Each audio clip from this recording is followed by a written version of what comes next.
안녕하십니까. 기사퍼스트 권호석입니다. 자, 이전 시간에는 사무자동화 기본 개념에 대해서 말씀을 드렸죠. 전체적인 개념을 이해를 하셔야만 응용된 문제도 해결할 수 있습니다. 그래서 전체적인 개념을 큰 숲을 말씀을 드렸습니다.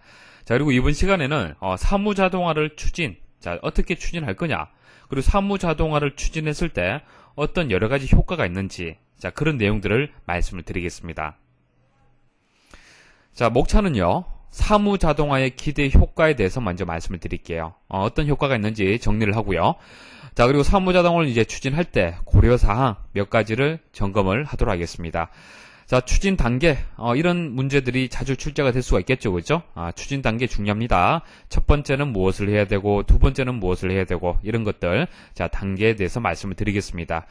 자, 그리고 사무자동화를 하는 이유, 생산성을 증대하는 거죠. 자, 그 생산성을 평가하는 기준 몇 가지가 있습니다. 말씀을 드리겠습니다. 자, 그러면 이제 사무자동화를 적용하기 전과 사무자동화를 적용한 후를 가지고 기대 효과에 대해서 개념을 잡아보도록 하겠습니다. 자, 사무자동화를 적용하기 전, 자, 예전에 사무 환경을 한번 생각해 보십시오. 자, 예전에 타자기 많이 이용을 했죠. 타자기 많이 이용을 했습니다. 그렇지만 지금 어떻습니까? 자, 컴퓨터를 이용을 해서 워드 프로세서로 대신하죠. 자, 그리고 예전에 먹지 많이 이용을 했습니다. 먹지 한번 이용을 해보셨습니까? 자, 먹지 같은 경우에는 A4지가 하나 있으면은 A4지에서 수기로 작성하는 것을 복사본을 만들 때 먹지를 뒤에 대고, 자, 먹지를 하나 대고요. 그 다음 복사하려는 용지에다가 하나 더 겹쳐주시면은 한번 작성한 것을 동일하게 똑같은 복사본을 만들 수가 있습니다. 자, 근데 지금은 복사기만 있으면은 편리하게 뭐 10장이든 100장이든 한 번에 또 출력을 할 수 있습니다. 자, 우편 배달하는 것이 요즘은 메일이라든지 팩스를 또 많이 이용을 하죠. 그래서 사무자동화를 적용하기 전 대부분 이제 수작업을 통해서 업무를 수행을 했고요. 지금은 여러 가지 사무기기를 통해서 자동화를 시켰습니다. 자, 그때 기대되는 효과 분명히 있을 겁니다. 그죠? 자, 이런 큰 개념 이해를 하시면요. 크게 뭐 암기할 거리는 없습니다. 이해하고 지나가시면 돼요. 자, 보도록 하죠. 자, 처리 시간이 감소가 된다. 당연하죠. 이해를 하시면 돼요. 시간이 아무래도 자동화되면서 줄어들 수가 있습니다. 자, 그리고 정보를 획득하는 시간. 자, 데이터를 처리하는 시간이 감소되기 때문에 정보를 획득하는 시간도 단축된다라고 볼 수가 있습니다. 자, 그래서 의사결정을 신속하게 할 수 있죠. 자, 정보를 가지고 의사결정을 하는데 좀 더 신속하게 의사결정을 할 수가 있습니다. 자, 그리고 생산성은 높아진다고 볼 수가 있고요. 자, 생산성이 높아지기 때문에 남는 시간에 개인 능력을 향상시킬 수가 있다. 자, 그리고 사무 조직의 경쟁력을 강화할 수 있다. 자, 이런 이점들 암기하실 필요 없죠, 그죠? 자, 이해하시고 이거와 관련이 없는 하나가 있을 때, 그러니까 기대 효과가 아닌 것은 이렇게 문제가 주어졌을 때 선택할 수 있는 그런 이제 개념만 이해를 하시면 되겠습니다. 자, 그 다음 기대 효과에서 증가되는 부분과 감소되는 부분을 좀 구분해서 한번 말씀을 드려볼게요. 자, 최적화된 사무자동화 시스템을 구축함으로써 사무 조직의 통제력이 증가된다. 통제력이 증가된다. 자, 공간을 활용할 수 있는 활용성이 높아진다. 적시성, 타이밍이라고 얘기를 하는데요. 이게 또 높아진다. 자, 적시성이 뭐냐면은, 자, 우리가 정보라는 개념. 자, 날씨를 한번 생각해 보십시오. 자, 날씨. 자, 오늘의 날씨. 오늘이 날씨가 어떻게 될 건지, 그것은 정보가 될 수 있습니다. 그렇지만은, 오늘 날씨를 내일 알게 되면은 그것을 정보라고 할 수가 있겠습니까? 정보라고 할 수 없죠. 왜 그래요? 타이밍이죠, 타이밍. 제대로 필요할 때 그때 정보를 만들어내야만 그 정보로서의 가치가 있다는 얘기입니다. 이것을 타이밍, 적시성이라고 얘기를 하는 거예요. 이런 것들이 증가된다는 얘기입니다. 이해하시겠죠, 그죠? 자, 그럼 감소가 되는 부분이 무엇이 있는지, 자, 요거 잘 기억을 하십시오.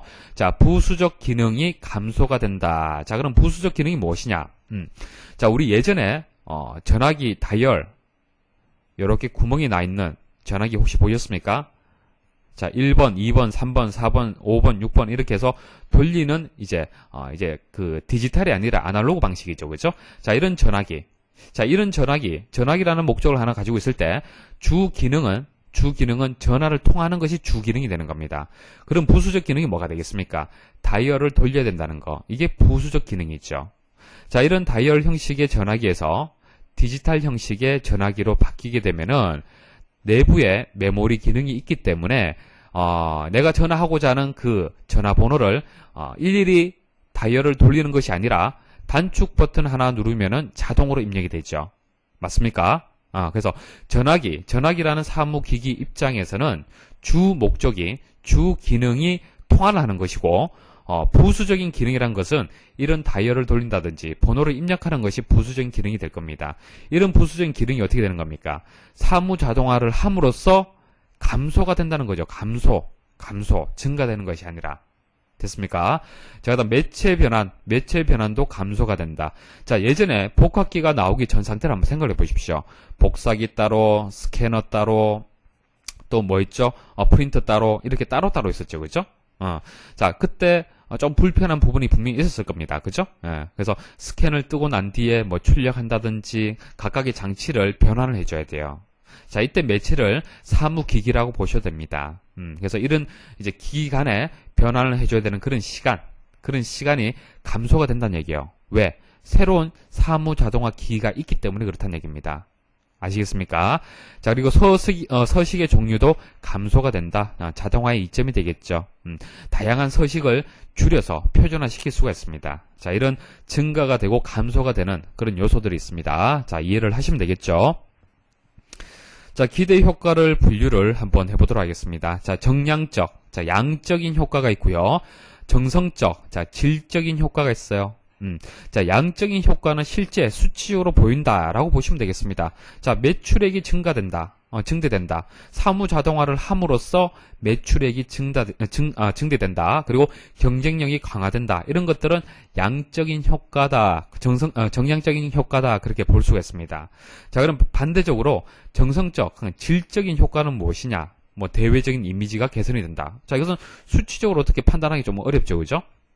그리고 시장 환경의 변화에 신속히 대처할 수 있다. 자, 이런 효과들도 질적인 효과다라고 볼 수 있습니다. 자, 사무 환경 개선에 따른 업무의 만족도가 높아진다. 얼마만큼 높아진다는 얘기입니까? 그죠? 수치적으로 표현하기 힘들다는 얘기예요. 그죠?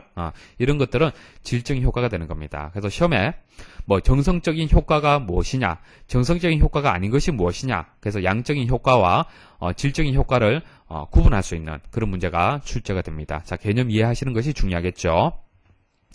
자, 이런 효과를 평가하는 방법이 세 가지가 있어요. 자, 시험에는 세 가지가 있다라고 했을 때는 시험에 출제가 되는 겁니다. 그죠? 자, 분명히 아닌 것을 하나 두고 찾아라라는 문제가 단골로 출제가 될 겁니다. 자, 꼭 기억을 하셔야겠죠. 그죠?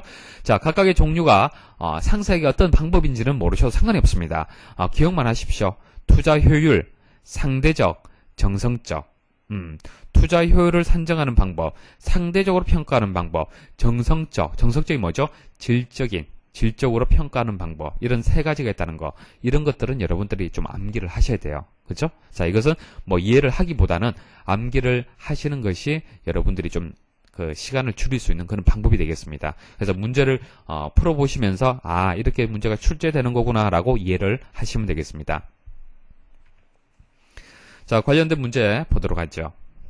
자, 사무 자동화가 구현 시 기대되는 효과가 아닌 것은, 자, 여러분들 스스로 꼭 문제를 풀어보셔야 됩니다. 자, 풀어보시면 답이 바로 보이실 거예요. 자, 어떤 게 답이 되겠습니까? 자, 정보를 획득하는 시간이 길어진다. 아니죠. 획득하는 시간이 줄어들어야겠죠. 자, 사무 자동화 시스템은 수작업 처리를 자동화함으로써 처리 시간을 감소시키거나 여러 가지 효율성을 증가시킨다. 이에 해당되지 않는 사항이 무엇이냐? 자, 부수적 기능이 증가된다. 자, 감소된다라고 말씀을 드렸습니다. 자, 그 다음 3번. 조직체에 있어 가장 관심거리인 투자 효과. 자, 이거 조금 혼란이 있을 수가 있는데, 하나 기억을 하십시오. 뭐 그렇게 단골로 출제되는 그런 문제는 아니고요. 자, 조직체. 하나의 조직이 있다. 사무 조직이 있다라고 봤을 때, 관심거리가 뭐냐? 투자했을 때의 관심거리가 뭐냐? 자, 그때 생산량을 증가시킨다. 자, 이것도 답이 될 수가 있겠지만 이게 답이 아니라고 공단에서 발표를 했습니다. 정답은 노동 비용의 절감이라고 발표가 났어요. 그래서 너무 구분해서 고민하지 마시고요. 이렇게 문제가 나온다면 동일하게 또 문제가 나올 겁니다. 그래서 노동 비용의 절감이라고 그렇게 하나 기억을 부탁을 드리겠습니다. 자, 다음 중 사무 자동화의 효과 중 정량, 정량, 양적인 거죠. 수치적인 것을 얘기를 하는 겁니다. 자, 효과에 해당하는 것은 자, 매출액이 증대되고 경쟁력을 강화한다 말씀드렸죠. 가번이 정답이고요. 자, 다음 중 사무자동화 시스템을 평가하는 방법 세 가지가 맞고 하나는 틀리다 그렇게 말씀드렸습니다. 투자 효율, 상대적, 정성적 맞죠? 자, 전사적 비교법 없습니다.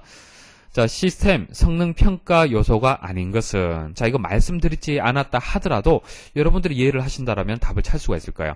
처리 능력이라든지 신뢰도, 뭐 응답 시간이라든지 자, 성능 평가 요소라고 볼 수가 있겠죠, 그죠?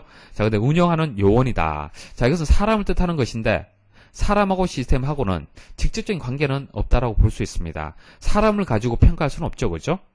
그래서 이 시스템을 이용을 해서 처리 능력이 향상이 되느냐, 신뢰도가 높아지느냐, 응답 시간이 감소가 되느냐. 자, 응답 시간, 반응되는 속도는 어떻게 되겠습니까? 빨라야 되겠죠, 그죠? 짧아야겠죠, 그죠?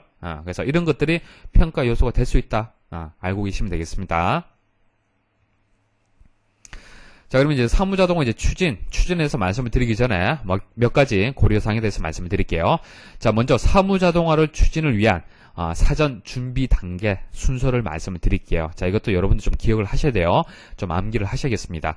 자, 첫 번째는 추진 조직을 구성을 해야 됩니다. 자, 기존에 사무자동화가 적용되지 않았어요. 먹지를 이용하는 그런 시대였습니다. 자, 먹지를 사용하고 있는 그런 사무 환경이에요. 거기다가 복사기를 드려야겠다. 복사기가 필요하겠다라고 판단을 해서 사무자동화를 추진을 하는데 제일 먼저 준비 단계에서 해야 될 일이 무엇이냐? 그것은 추진 조직, 사무자동화를 추진하는 팀을 만들어야 돼요. 조직을 만들어야 됩니다. 자, 사무를 보는 사무 조직을 뜻하는 것이 아니라 추진하는 추진 조직을 먼저 구성을 해야 돼요. 이 사람들이 사무자동화에 대해서 책임을 지는 겁니다. 추진을 하는 겁니다. 아시겠습니까? 자, 그다음 두 번째는 업무를 총괄표를 만들어요. 총괄표. 전체 업무에 대해서 표를 만듭니다. 그 다음 목표를 설정을 합니다. 목표. 자, 사무자동화를 통해서 어떤 것을 목표로 잡을 거냐? 목표를 설정을 하고요. 자, 서식 매뉴얼 작성하고 교육을 하면 되겠습니다. 자, 이런 순서 기억을 좀 하셔야겠습니다. 자, 그 다음 한 번씩 출제되는 내용이 사무자동화 추진 조직. 자, 추진 조직을 구성한다고 얘기를 했는데 추진 조직 중에서 이제 사무자동화의 방안을 결정을 하고 목표를 설정하는 구성원이 누구냐?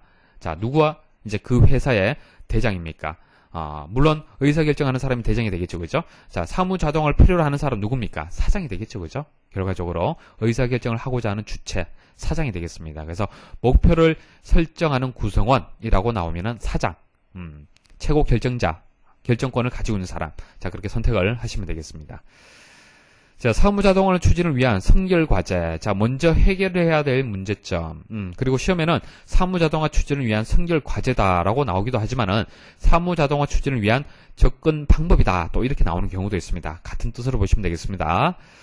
자, 사무환경, 조직, 체계, 사무관리 제도를 개선해야 된다. 그러니까 사무자동화, 새로운 기기를 도입하기 전에 현재 사무 조직을 다시 한번 재정비를 하라는 얘기예요. 그래야만 좀 더 효과를 제대로 볼 수가 있겠죠. 사무자동화하는 비용이 굉장히 많이 들 거 아닙니까? 그죠? 그 효과를 극대화하기 위해서는 현재 환경이라든지 조직이라든지 체계, 관리 제조 같은 것을 이제 개선할 필요성이 있다는 겁니다. 자, 그 다음 정보 처리를 하는 시스템을 확립할 필요가 있다. 자, 정보를 만드는 그런 시스템을 확립할 필요가 있다. 자, 그렇게 기억을 하시면 되고요. 자, 그다음 사무자동화 추진 시 고려할 사항. 자, 경제성을 평가해야 된다. 자, 경제성이 있느냐? 사무자동화를 도입을 하는데 분명히 그만한 효과가 있어야겠죠. 그죠? 자, 경영자의 지원과, 자, 경영자가 마인드가 사무자동화 필요하다라고 판단을 해야 되는 거예요. 그죠? 어차피 경영자가 투자하는 거지 않습니까? 그죠? 예. 자, 경영자의 지원과 교육 훈련, 그리고 전략 계획의 수립과 실행이 필요하다. 자, 이런 것들을 여러분들 암기하기보다는 뒤에 기출문제를 제가 말씀드릴 겁니다. 기출문제를 통해서 눈에 익혀두십시오. 자, 말이 비슷비슷하죠, 그죠? 암기를 한다 하더라도 기억하기 좀 힘들어요, 이런 문제들은. 그래서 기출문제를 통해서 눈에 익혀두십시오. 아시겠죠? 자, 그 다음 고려할 사항이 효율성이라든지 기능성, 용이성. 쉽게 사용할 수 있어야 되고 기능이 있어야겠죠? 효율성이 있어야겠죠? 그렇게 이해를 하시면 되겠습니다. 자, 문제 볼까요? 자, 사전 준비 단계 순서 기억을 하셔야겠습니다. 첫 번째 뭐죠? 추진 조직을 구성을 한다. 그래서 4번이 먼저 와야 돼요. 그죠? 4번이 먼저 와야 되고요. 자, 두 번째는 업무 총괄표를 작성한다. 2번이 와야겠습니다. 그 다음 목표 설정, 그리고 서식 매뉴얼 작성, 교육 순서가 되겠습니다. 사무자동화 도입 단계 중 가장 먼저 추진되어야 할 것은, 가장 먼저 추진해야 될 게 뭐가 되겠습니까? 자, 이 4개의 보기 중에 하나 선택을 하셔야 되는 겁니다. 자, 추진 체제의 확립, 업무 개선과 기기를 도입을 한다. 자, 업무를 분석한다. 자, 이전에 가장 먼저 판단해야 될 것은 목표를 제대로 잡아줘야 돼요. 목표. 자, 목표와 방침을 설정을 하고, 그리고 이런 체제를 확립을 하고 기기를 도입을 하고 분석을 해야겠죠. 그죠? 그래서 목표를 먼저 방침을 설정을 해야 된다. 자, 사무자동화를 추진을 위한 표준화를 하는 대상과 거리가 먼 것은 한번 읽어보시면 답이 나올 거예요. 잘 보십시오. 자, 사무 흐름의 절차, 장부제도의 절차, 파일링 시스템 다음에 말씀을 드릴 겁니다. 자, 그리고 이제 인간 행동의 절차 이렇게 나오는데, 자, 생각을 해보십시오. 어떤 시스템이라든지, 어떤 손에 잡히는 기기라든지 이런 것들은 표준화할 수 있는 대상이 될 수가 있는데, 사람은 어떻습니까? 사람의 행동 표준화할 수 있습니까? 각각이 생각하는 게 다릅니다. 그죠? 그것을 표준한다는 것은 어려워요. 사무자동화 추진을 할 때. 그래서 정답이 라번이 되겠습니다. 사람이 주체가 되고요. 사람이 주체가 되는 거기 때문에 사람 자체를 표준화하기는 좀 어렵다는 얘기입니다. 자, 사무자동화를 위한 선결과제 볼 수 없는 것은, 자, 사무환경, 사무관리제도, 조직, 체제, 자, 이런 것은 맞는데, 다시 이제 재정비를 하면 좋겠죠. 그죠? 근데 기존 컴퓨터를, 전체를 대형 컴퓨터로 교체한다. 자, 여러분들이 사용하는 퍼스널 컴퓨터 있죠. 그죠? 개인용 컴퓨터. 자, 개인용 컴퓨터를 대형 컴퓨터. 물론 대형 컴퓨터가 성능은 좋겠죠. 그죠? 그렇지만 비용은 상당히 비쌀 겁니다. 그렇죠? 그래서 무조건적으로 교체할 필요는 없어요. 그 용도에 맞도록만 바꿔주면 되는 겁니다. 그래서 전체를 교체할 필요까지는 없죠. 자, 자동화로 이제 접근 방법이 아닌 것은, 자, 접근 방법이나 선결 과제나 같은 뜻으로 보시면 되겠습니다. 자, 읽어보시면은, 여기 라번이 정답이 되겠네요. 자, 이용자 위주 소프트웨어 개발. 자, 물론 좋겠죠. 그죠? 자, 그렇지만 직접적인 이제 접근 방법, 선결 과제는 아닙니다. 그래서 소프트웨어를 개발하는 거하고는 관계가 없고요. 자, 사무자동화, 사무 부분의 생산성 향상의 접근 방법이 아닌 것은, 읽어보시면 답이 나올 겁니다. 사람, 조직을 개편한다. 자, 사무 작업을 개선한다. 정보 시스템을 확립한다. 정통적인 사무실을 배치한다. 자, 사무실 배치는 정통적인 방법을 쓰든 어떤 방법을 쓰든 가장 효과적인 방법을 쓰는 것이 중요한 거죠. 생산성을 향상하기 위한 방법이. 맞습니까? 자, 접근 방법이라고 얘기를 했기 때문에 선결 과제라고 보시면 됩니다. 자, 그래서 정통적인 사무실 배치. 자, 이게 꼭 선결 과제로 포함이 되는 건 아니라는 얘기죠. 라번이 정답이 되겠습니다. 자, 그래서 제가 이론적인 부분에서 말씀드리지 않은 부분들도 기출문제를 통해서 그렇구나 하고 여러분들 머리에 기억하시고요. 지나가시면 돼요. 이런 것들은 한 번씩 가끔씩 출제되는 그런 문제들입니다. 중요한 것은 큰 그림을 이해를 하시는 거예요. 큰 그림을 이해를 하시고 세세한 것들은 기출문제를 통해서 여러분들이 익혀두시면 돼요. 자, 학습하시는 방법 아시겠습니까? 자, 그러면 이제 추진 단계에 대해서 말씀드릴 건데 상당히 많이 출제가 됩니다. 매회 출제가 된다라고 보시면 돼요. 아시겠죠? 자, 기본적으로 순서를 기억을 하셔야 돼요. 자, 먼저 첫 번째 분석을 해야 됩니다. 분석, 그리고 계획, 그리고 운영. 자, 생각을 해보시면 돼요. 현재 상태를 이해를 해야겠죠. 현재 상태, 현재 사무 구조, 현재 상태, 사무 환경이 어떻게 되느냐, 그것을 먼저 분석을 해야만 목표도 설정할 수 있고요. 계획을 수립하고 추진할 수 있지 않습니까? 그죠? 사무자동화를 추진을 하고, 그리고 사무자동화를 적용을 해서 운영하고 결과를 분석하고 평가할 수 있는 겁니다. 당연하게 이해를 하시면 돼요. 그죠? 자, 분석을 먼저 해야 되는 겁니다. 현재 상태를 제대로 이해를 하고요. 계획을 세우고 운영을 해야겠죠. 그래서 분석 다음에 계획 다음에 운영. 자, 이렇게 시험에 또 출제된 적이 있고요. 또 이렇게 세부적으로 단계가 또 시험에 출제가 됩니다. 자, 다 기억을 하시면 되겠습니다. 자, 첫 번째는 환경 분석이죠. 현재 사무 환경을 분석을 하고요. 그 다음, 담당자가, 자, 사무 자동화를 요구하는 사람이 있었겠죠. 그죠? 자, 그 요구자의 요구를 분석을 해야 돼요. 자, 그 요구한 것에 맞도록 사무 자동화를 추진해야겠죠. 맞습니까? 그래서 환경을 분석을 하고, 요구를 분석을 하고, 목표를 설정을 합니다. 목표를 설정을 하고요. 계획을 수립을 하고, 수립된 계획을 추진을 합니다. 그리고 운영하고 결과 분석하고 평가를 하면 되겠습니다. 자, 그럼 각각의 단계에 대해서 이제 시험에 나오는 것들 말씀을 드릴게요. 자, 환경을 분석한다. 현재 문제점을 파악한다라고 보시면 돼요. 자, 환경 분석 크게 두 가지가 있습니다. 내적, 외적이 있습니다. 자, 내적이라고 봤을 때는 구성원, 사무기기, 사무구조. 자, 구성원 사람이라든지 기기라든지 구조라든지 이런 것들이 이제 내적 분석 사항이다라고 볼 수가 있고요. 자, 외적 분석 사항은 통신망을 분석한다라든지, 통신망은 뭡니까? 외적인 개념이죠. 맞습니까? 내적인 개념은 아니라고 볼 수가 있죠. 그죠? 통신망은 어느 누구나 다 이용을 하고 있습니다. 그죠? 외적인 분석 사항이다. 현재 사용하고 있는 통신망이 무엇이냐? 그런 것은 외적인 분석 사항이다라고 볼 수가 있고요. 자, 조직 체계를 분석하는 것. 조직 체계를 분석하는 것도 외적인 분석 사항에 포함이 된다는 것을 기억을 하십시오.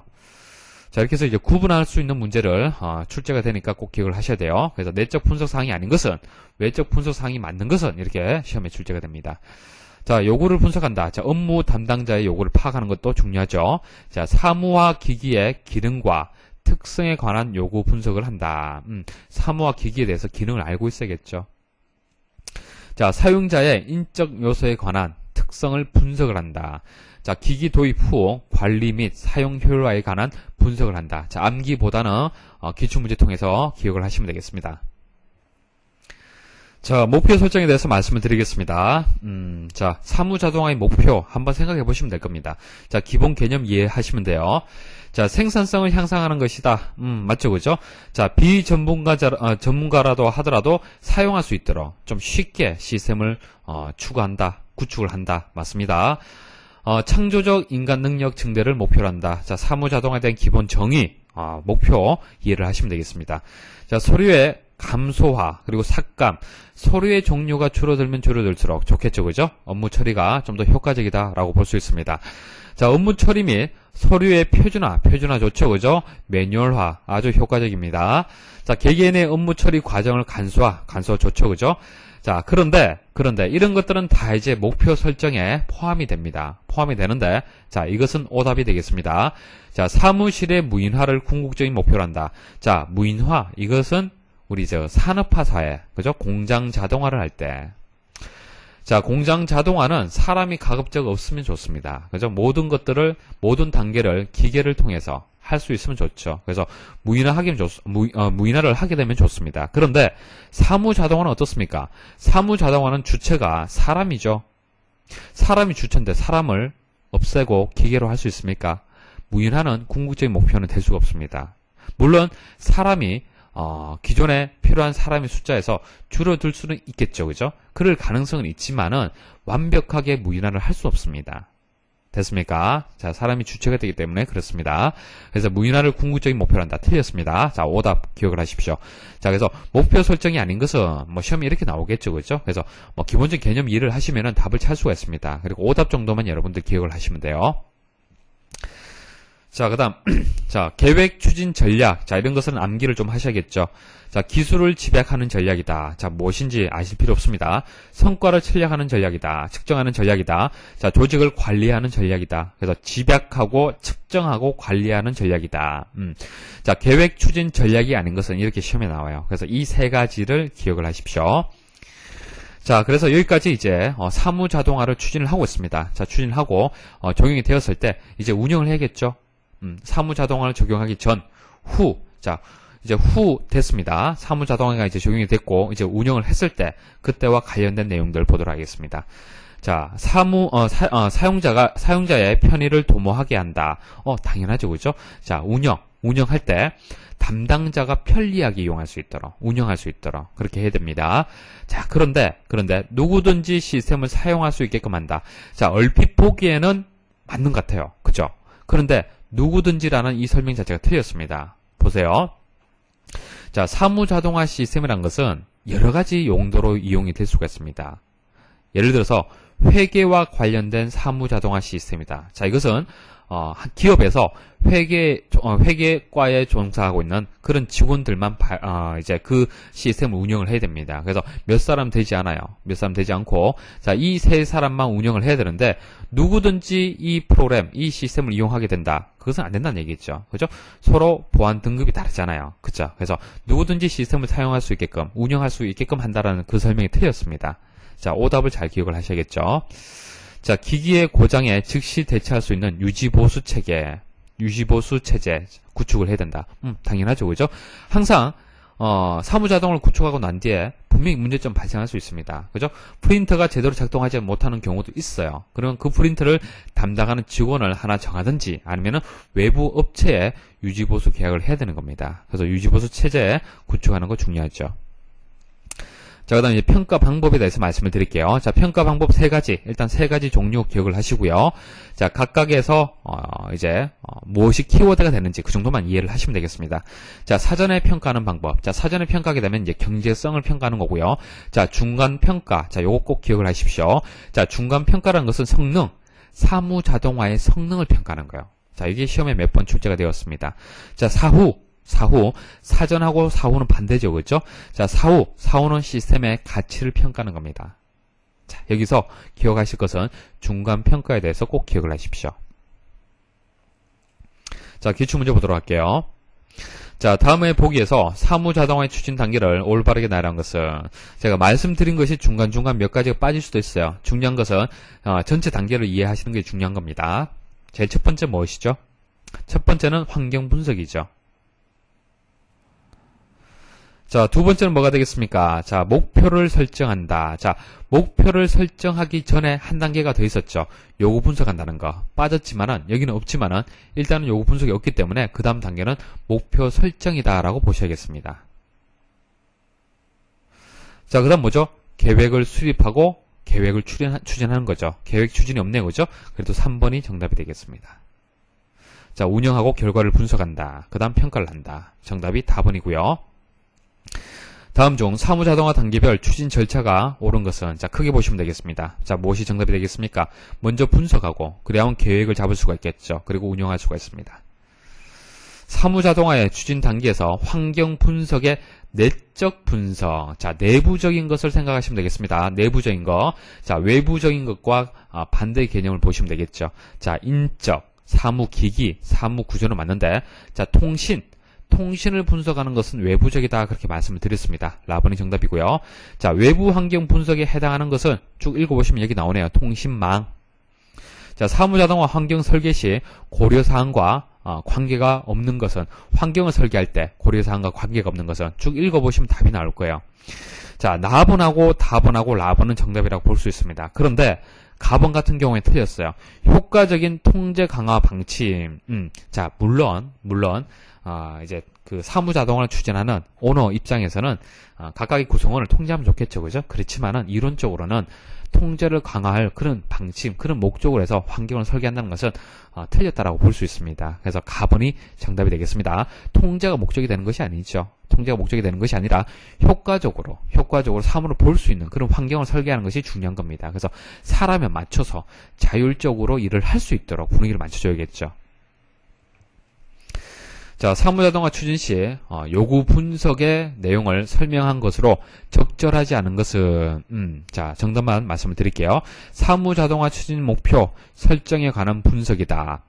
자, 목표하고는 직접적인 관계는 없죠. 요구 분석 단계에서. 자, 사무자동화의 기기의 기능이라든지 특성, 그리고 인적 요소에 대해서 분석을 한다든지, 자, 기기 도입 후에 관리 및 효율화에 대해서 분석하는 것은 해당이 됩니다. 근데 목표를 설정하는 단계가 따로 있죠. 그렇죠? 자, 목표를 분석하는 단계는 분석하는 것은 요구 분석 단계에서 하는 것은 아니고요. 나번이 정답이 되겠습니다. 자, 사무자동화의 목표에 관한 내용 중 거리가 먼 것은, 자, 무인화를 목적으로 한다. 아니죠. 자, 사무자동화 추진 목표의 여러 단계 가운데 계량적이고 처리 방법 등이 구체적인 단계. 자, 구체적이다, 계량적이다.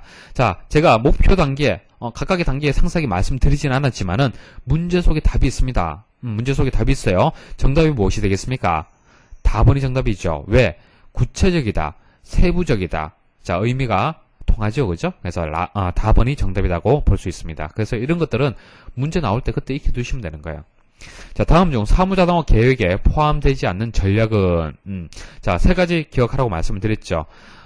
집약하고 측정하고 관리한다 이렇게 말씀을 드렸습니다. 그래서 조직관리고 제품 품질 관리인데 가번이 정답이 되겠죠. 자, 사무자동화의 구현 시 성능에 대한 분석을 하기 위해 필요한 평가 방법은 자, 여기서 키워드가 되는 것은 성능이 되겠습니다. 성능을 분석하기 위한 평가 방법. 자, 중간이 있었죠. 중간. 사전이 있었고 사후가 있었는데 중간이 성능에 대해서 분석을 한다. 그렇게 말씀을 드렸습니다.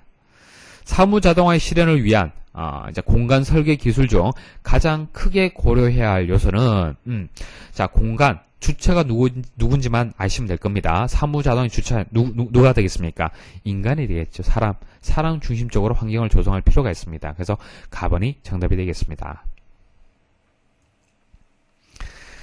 자, 그래서 지금까지 말씀드린 것은 이제 사무자동화의 추진 단계에 대해서 말씀을 드렸고요. 자, 이런 사무자동화를 추진하는 방법이 한 가지 방법만 있느냐? 그것은 아닙니다. 여러 가지 방법이 있어요. 자, 그 방법론에 대해서 말씀을 드리겠습니다. 자, 첫 번째는 전사적인 접근 방법이 있어요. 전사적. 자, 회사 전체로 사무자동화를 추진한다는 얘기예요. 회사 전체를 사무자동화 추진 대상으로 보는 겁니다. 그래서 사무자동화의 대상이 전 부서, 전 업무, 전 계층이다. 자, 이게 키워드가 되겠습니다. 전사적이라고 얘기 나오면은 전 부서, 전 업무, 전 계층이 되는 겁니다. 자, 이렇게 회사 전체 부서를 사무자동화 하게 되면은 이점이 있을 거고요. 단점도 있을 겁니다. 자, 단점을 보시면요. 시간이 많이 걸리죠. 그리고 시행착오가 커질 수 있어요. 맞습니까? 예를 들어서 부서가 5개 부서가 있으면은 한 개 부서만 일단 적용을 해서 여기서 시행착오를 겪어보고 다른 부서에 적용하게 되면 좀 더 효과적일 수가 있는데 일단 전체적으로 하기 때문에 시행착오가 전체적으로 발생을 하겠죠. 그래서 더 커질 수가 있다는 얘기입니다. 그래서 작은 규모의 조직이나 신설되는 조직 혹은 조직 개편을 하고자 할 때 적당하다. 작은 조직에 적합하겠죠. 그죠? 자, 시스템 도입의 낭비를 줄일 수 있다. 왜 그럴까요? 보세요. 좀 전에 말씀드렸다시피 5개 부서를 어차피 사무자동화를 추진한다라면은 한 번에 모든 기기를 구매를 하게 되면은 전체 단가는 줄어들겠죠. 그렇죠? 자, 그런 의미로 보시면 되겠습니다. 자, 시스템을 도입을 할 때 전체 견적을 받아서 비용을 다운시킬 수 있잖아요. 그렇죠? 각각을 여기서 추진하고 또 비용 구매하고 추진해서 구매하고 추진하고 구매하고 이렇게 하기보다는 전체를 시스템을 구매하는 것이 비용은 줄일 수 있다라고 그렇게 이해를 하시면 되겠습니다. 그래서 전체 비용이 감소되는 겁니다. 자, 계획이 성공하면 매우 큰 효과를 볼 수 있다. 한 방에 해결이 되는 거죠. 그죠? 그렇지만 추진이 상당히 어렵다. 현실적으로 어렵다는 얘기예요. 시간, 인력, 비용의 문제를 제외하면 아주 이상적이다. 너무 이상적이죠. 그죠? 자, 그래서 나온 것이 이제 일부분만 이제 전개하는 방식. 그러니까 하나의 부서를 정하는 겁니다. 하나의 부서에다가 먼저 사무자동화를 한번 추진해보는 거예요. 좀 전에 말씀드린 사무자동화 추진 단계 있죠. 그죠? 그 단계를 하나의 부서에만 일단 적용을 해보는 겁니다. 일정 부분만. 자, 먼저 적용할 특정 부문을 선정하여, 사무자동화를 추진하는 이제 그런 방식이다. 요구가 큰 부분을 먼저 한다. 가급적이면 여러 부서 중에서 요구가 큰 부서가 있겠죠. 사무자동화에 대해서 요구가 큰 부서가 있을 겁니다. 그 부서를 먼저 하면은 효과적이고요. 자, 추진하기 쉬운 부서, 가급적이면 시행착오가 좀 작을 수 있는, 그죠? 그런 부서를 선택하는 것이 좋겠습니다. 자, 전시 효과가 큰 업무부터, 가급적이면 파급 효과가 큰 그런 이제 부서부터 하는 것이 좋겠죠. 자, 그 외에도, 자, 시험에는 전사적인 접근 방법, 자, 부분, 전개 접근 방법이 시험에 잘 출제가 되고요. 그 외에는 세부적인 것은 모르셔야 됩니다. 근데 읽어보시면 대충, 이런 게 되겠구나. 의미는 아실 수가 있을 거예요. 계층별로 접근한다. 업무별로 접근한다. 공통과제형으로 접근한다. 기기도입형으로 접근한다. 자, 제목만 알고 계시면 되겠습니다. 그래서 사무자동화의 추진 방법이 아닌 것은 이렇게 나왔을 때 구분할 수 있으면 되고요. 전사적인 그리고 부분 전개의 장점, 단점을 이해를 하시면 되겠습니다. 자, 5의 추진 방법에 속하지 않은 유형. 자, 종류를 구분하시면 돼요. 전사적, 업무별, 부분 전개. 맞죠? 그죠? 근데 시스템 접근 방식 없습니다. 자, 사무자동화 추진 방법 중, 사무자동화 대상의 모든 시스템과, 자, 모든 시스템. 전체적인 업무. 뭡니까? 전사적.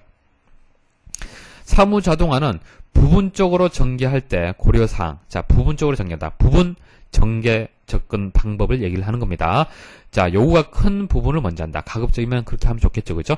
자, 추진하기 쉬운 업무. 맞습니다. 전시적으로 큰 효과. 맞습니다. 근데 기획부서부터 한다. 꼭 기획부서부터 할 필요는 없죠. 답은 정답이 되겠습니다. 자, 5회 추진 방법 중 전사적 접근법에 대한 설명으로 적절하지 않는 것은 틀린 것을 찾으라는 얘기예요.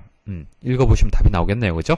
각 부분의 공통적 과제. 자, 공통적인 과제를 선정한다. 자, 공통적인 과제를 선정하는 방법이 또 따로 있었죠. 그죠? 이것은 전사적인 방법이 아니었습니다. 가번이 정답이 되고요.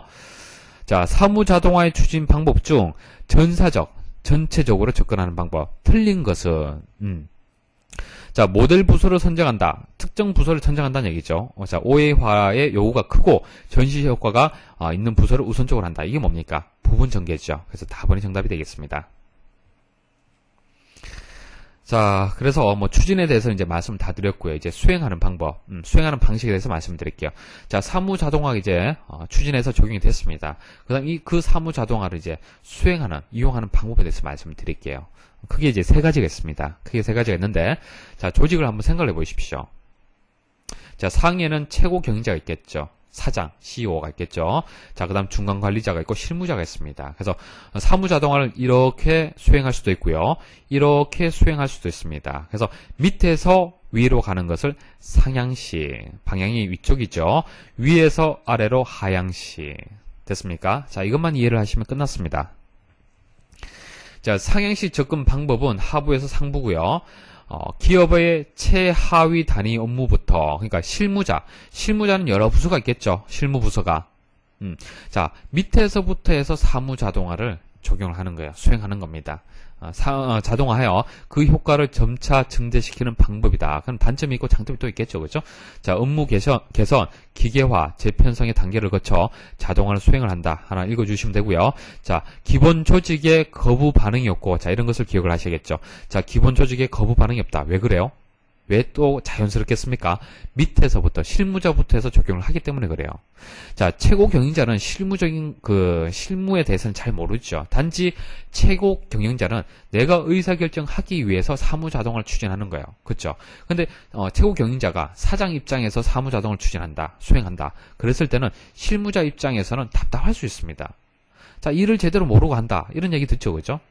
이해하시겠습니까? 그래서 상향식 방법의 특징이 기본 조직의 거부 반응이 없고요. 자연스럽게 활용 가능하다. 이런 특징 기억을 하시고요. 자, 하향식 접근 방법, 상부에서 하부로 오는 겁니다. 자, 초기에 많은 투자가 필요하다. 아무래도 정보를 바로 이끌어내겠죠. 그죠? 정보를 바로 이끌어낼 수 있도록 사무자동화를 적용을 해야 됩니다. 수행을 해야 됩니다. 그래서 투자가 필요하고요. 많은 투자가 필요하고요. 최고 경영자에게 필요한 정보를 즉시 제공할 수 있어서 실효성이 크다. 바로 효과가 나타나는 거죠. 그렇죠? 밑에서부터가 차근차근 하는 것이 아니라 바로 최고 경영자가 필요한 정보를 이끌어낼 수 있도록 사무자동화를 수행을 하면 되는 겁니다. 자, 그래서 뭐 상향식 있고 하향식의 특징들 기억하시면 되고요. 근데 가장 좋은 방법은 뭐가 되겠습니까? 추진 효과를 극대화할 수 있는 방법. 추진 효과를 극대화할 수 있는 방법은 전사적인 접근 방법. 상향식과 하향식을 절충하는 방법이 되겠습니다. 그래서 조금 전에 자, 추진 방법에서 전사적인 방법. 자, 이것은 전체 부서를 대상한다. 전체 부서를 대상으로 한다라는 그런 의미가 있는 거고요. 자, 수행 방식에서 전사적인 접근 방법이란 것은 상향식과 하향식을 절충한다라는 그런 의미가 있습니다. 조금 다르죠, 그렇죠? 자, 최적의 시스템을 구성하고 추진 효과를 극대화할 수 있는 그런 방법이 되겠습니다. 자, 경영자가 요구하는 최적의 시스템을 구축할 수 있는 그런 방식이고요. 가장 좋은 방법이다라고 보시면 되겠습니다. 자, 기출문제 설명드리겠습니다. 자, 1번. 사무 관련 업무 수행 방식 중에 상향식 접근 방식에 속하지 않는 것은, 자, 상향식이라면은 하부에서 자, 상부로 이어지는 거죠. 자, 하부를 먼저 정비를 하고 그러니까 최적화를 하고 그 다음에 상부 쪽으로 가는 겁니다. 그래서 한번 쭉 보시면은 이해를 하실 건데요. 자, 라번 보시면은 자, 최고 경영자가 요구하는 최적의 시스템을 구축할 수 있는 방식이다. 자, 이것은 그 상향식을 얘기하는 것이 아니고요. 하향식이 되겠죠. 그래서 상부에서 하부로 이어지는 그런 방식이 되겠습니다. 그래서 라번이 정답이 되겠습니다. 자, 2번 사무자동화 추진에서 최적 시스템을 구성하고 추진 효과를 극대화할 수 있는 방법. 자, 가장 좋은 방법은 상향식하고 하향식을 이제 절충하는 방법이 있죠. 장점을 묶어두는 방법이 가장 좋은 방법이 되겠습니다. 그래서 전사적인 방법이 가장 좋은 방법이 되고요. 자, 3번 사무자동화를 수행하기 위한 방법으로 상향식 접근 방식의 발전 단계. 자, 뭐 설명드리지는 않았는데 그렇게 많이 출제되는 것은 아니고요. 순서만 여러분들 좀 기억을 하시면 되겠습니다. 일단 상향식이라면은 하부에서 상부라고 일단 머리에 두셔야겠죠. 그래서 제일 먼저 해야 될 것은 일단 업무를 일단 개선을 하는 겁니다. 그래서 1번이 제일 먼저 수행이 돼야 됩니다. 자, 여기서 기능이란 얘기가 업무라고 보시면 됩니다. 자, 업무를 먼저 개선을 해야 돼요. 그러니까 현재 업무가 여러 가지 문제점이 있을 수가 있잖아요. 그죠? 그래서 좀 더 효과적으로 업무를 진행을 할 수 있도록 먼저 개선을 한다. 그래서 이게 1번이 되겠습니다. 자, 개선이 끝나면은 그 다음에는 자동화, 기계화를 하면 되겠네요. 그죠? 그 다음 세 번째는 통신망을 통합을 해야 됩니다. 통신망을 먼저 통합을 하고 그 다음 데이터베이스예요. 자, 통신망이 먼저 우선시 돼야 되고요. 그 다음 데이터베이스가 되겠습니다. 그리고 마지막에는 의사결정 기능에 대한 통합화. 자, 이게 마지막에 되겠죠. 자, 이게 상부 경영자가 이제 의사결정을 하는 거잖아요. 그죠? 그래서 이제 가장 마지막에 통합하는 단계가 의사결정 기능이 되겠습니다. 자, 순서를 여러분들 기억을 하십시오. 4번이 정답이 되겠습니다. 자, 4번 사무자동화 수행 방식의 종류에 해당하지 않는 것은 자, 상향식, 하향식, 상향과 하향을 합친 전사적. 자, 이 세 가지 방법이 되겠습니다. 자, 사무자동화의 생산성을 평가하는 기준. 자, 사무자동화의 목표가 뭐죠? 목적이 뭐죠? 생산성을 증대하는 거죠. 자, 그것을 평가하는 기준 몇 가지를 말씀을 드리겠습니다. 자, 크게 세 가지가 있어요. 크게 세 가지. 효율성이 있고요. 유효성, 창조성이 있습니다. 자, 유효성이 뭐죠? 유효성은 이제 효율을 뜻하는 겁니다. 효율, 퍼센트, 수치적인 것을 뜻하는 겁니다. 수치적. 자, 수치적인 것을 뜻하는 겁니다. 그래서 양적인, 산출물의 양적인 것을 얘기하는 겁니다. 그래서 만일 10만원의 비용이 투자가 됐다. 10만원의 비용을 투자를 했다. 그러면은 얼마만큼의 효과가 있느냐? 퍼센트로 표현을 해라. 이게 효율성을 얘기하는 거예요. 그렇죠? 그래서 인건비가 감소가 되더라. 처리 시간이 단축되더라. 경비가 감소되더라. 이런 것들이 효율성과 관련이 있는 거예요. 효율. 아시겠습니까? 자, 유효성. 유효성은 효과가 있느냐? 단지 효과가 있느냐? 질적인 부분을 얘기하는 거예요. 수치적인 개념이 아니라 산출물에 대해서 질적인 효과가 있느냐? 신속하게 나왔느냐? 정확하게 나왔느냐? 품질이 향상이 되었느냐? 적시성. 내가 원할 때 바로 나왔느냐? 서비스가 향상이 되었느냐? 수치적으로 표현하기 힘들죠. 그죠? 유효성하고는 의미가 조금 다릅니다. 비교해서 이해를 하셔야 돼요. 자, 그럼 창조성은 인간성이라고 보시면 돼요. 사무자동화를 적용했을 때 생산성의 평가 기준 중에도 사무 인원의 인간성, 그러니까 사무 인원들이 사무를 진행하는 사람들이 편리하게 이용할 수 있느냐, 그런 것도 사무자동화의 생산성의 평가 기준이 된다는 얘기입니다. 좀 애매하죠. 그죠? 그죠? 예. 얼마만큼 사람에 따라 틀리겠죠. 이런 것들은. 그래서 사무실의 환경에 이제 적응하는 정도, 직장의 활력소, 그러니까 프린터가 한 대 더 들어옴으로써 업무 효율이 더 높아진다든지 이런 것들, 그죠? 예, 이런 것들이 이제 창조성이라든지 인간성이 되겠습니다. 그래서 이런 활력소라든지 환경 적응 이런 것들이 해당이 되고요. 그래서 이런 세 가지 사무자동화의 생산성 평가 기준이 아닌 것은 또 이렇게 시험이 나옵니다. 그래서 세 가지 꼭 기억을 하셔야 돼요. 자, 생산성 평가의 특징. 자, 지금 생산성에 대해서 평가하는 것에 대해서 기준에 대해서 말씀을 드렸는데 특징이 무엇이냐? 자, 공장 자동화하고 비교해서 이해를 하시면 되겠습니다. 자, 공장 자동화 같은 경우에는 기계가 현재 9대다. 이때 한 대를 더 추가하게 되면은 수치적으로 개선이 됐죠. 그죠? 자, 9대를 돌려서 산출물이 9개가 산출물이 나오더라. 그럼 한 대를 더 추가하게 되면은 10개가 나오겠네. 예측할 수 있습니다. 그죠? 계량하기 쉽죠. 그죠? 맞습니까? 공장 자동화 같은 경우에는 수치적으로 계량하기 좋아요. 그런데 사무 자동화는 애매모호하죠. 왜? 주체가 사람이 되기 때문에 그렇습니다. 아시겠습니까? 쭉 한번 읽어보시면 아실 수가 있어요. 그래서 오피스의 생산성은 계량하기 어렵다는 얘기입니다. 사람 때문에 그래요. 자, 오피스의 생산성은 간접적으로 구할 수 있지만, 간접적으로, 직접적으로 이제 수치적으로 직접 뽑아내기는 좀 어려워요. 그죠? 그래서 프린트 간 대가 더 들어왔다고 해서, 자, 얼마만큼 경비가 감소가 되고, 인건비가 감소되고, 수치적으로 뽑기 힘들다는 얘기입니다. 그래서 직접적으로는 평가할 수가 없다. 자, 오피스에서는 생산성의 효율성과 유용성 양면에 대해 기준을 명확하게 규정할 수 없다. 애매모호하다는 얘기입니다. 자, 오피스 근로자의 지적 능력, 경험에 의하는 바가 많기 때문에 이게 무슨 얘기입니까? 사람에 따라서 프린트를 잘 활용하는 사람은 그만큼 생산성이 높아질 거고, 컴퓨터에 대해서 잘 모르는 사람이 컴퓨터를 이용하게 되면 생산성이 떨어진다고 볼 수가 있는 겁니다. 그래서 근로자, 사용자에 따라서 그것은 달라진다는 얘기예요. 그렇죠? 성과가. 그래서 산출 성과를 높은 수준으로 안정되게 유지할 수는 없다는 얘기예요. 사람마다 다르기 때문에 그런 거예요. 안정적으로 유지할 수가 없다는 얘기입니다. 성과가 투입의 시점에서부터 뒤늦게 나타난다. 자, 컴퓨터라든지 프린터라든지 뭐 이런 장비가 들어왔고 사무자동화 시스템이 도입이 됐습니다. 근데 도입되는 시점부터 바로 적용되는 것이 아니라 그것을 또 익혀야겠죠. 그렇죠? 그런 시간적 여유가 또 필요합니다. 그래서 성과가 투입의 시점부터 뒤늦게 나타난다. 바로 나타나는 것은 아니죠. 근데 기계는 9대에서 한 대 더 들어오게 되면 바로 그 다음날부터 해서 생산량이 늘어나죠. 그죠? 비교해서 이해를 하시면 돼요. 자, 사무 부분에 대한 투자 비용은 간단하게 파악되지만, 사무 부분의 투자 비용. 자, 투자 비용은, 그러니까 사무 자동화 기기를 들였을 때 그때의 비용은 알 수 있죠. 알 수 있습니다. 1000만원, 뭐 1억, 1억 알 수가 있는데, 간단히 파악이 되지만은 성과는 파악하기 어렵다. 다 같은 뜻이 되겠죠. 그죠? 그래서 어떻게 표현을 하든지 공장 자동화하고 비교해서 이해를 하시면 돼요. 자, 투입 자원을 정량화하기 어렵다. 투자 비용은 간단하게 파악이 된다라고 얘기를 했잖아요. 그죠? 자, 그 말하고 동일한 겁니다. 그래서 투입 자원을 정량하기 쉽다라고 해야겠죠.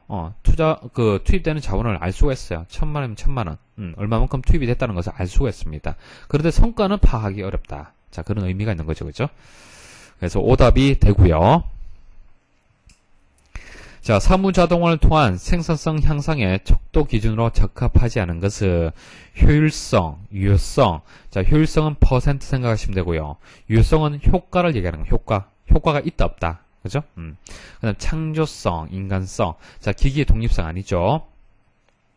자, 사무자동화 생산성에 대한 설명 중 알맞지 않은 것은, 자, 읽어보시면 되겠습니다. 자, 오피스의 생산성은 유형적, 무형적 효과를 여러 측정법으로 완벽하게 계량할 수 있다. 계량할 수 없다라고 말씀을 드렸습니다. 가번이 정답이 되고요.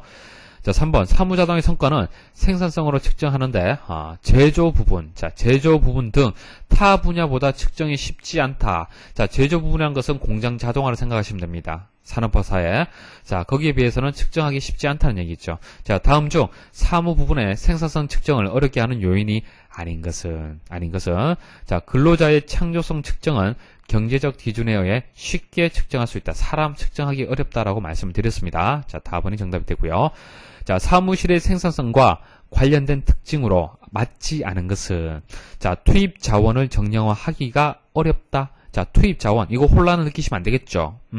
자, 나오는 출력물은 계량하기 어렵지만은 투입되는 자원은 정량하기 쉽다. 그렇게 말씀을 드렸습니다. 자, 이제 마지막 페이지가 되겠습니다. 자, 사무자동화의 생산성 평가 기준 항목. 자, 생산성을 평가하는 기준의 항목이 맞는 것은 이렇게 4가지가 나왔는데, 자, 효율성하고 유효성, 창조성 맞죠? 자, 창조성이나 인간성이나 같은 의미로 보시면 되겠습니다. 자, 이렇게 뭐 4가지가 나왔는데, 라번을 정답으로 선택하시면 되겠네요.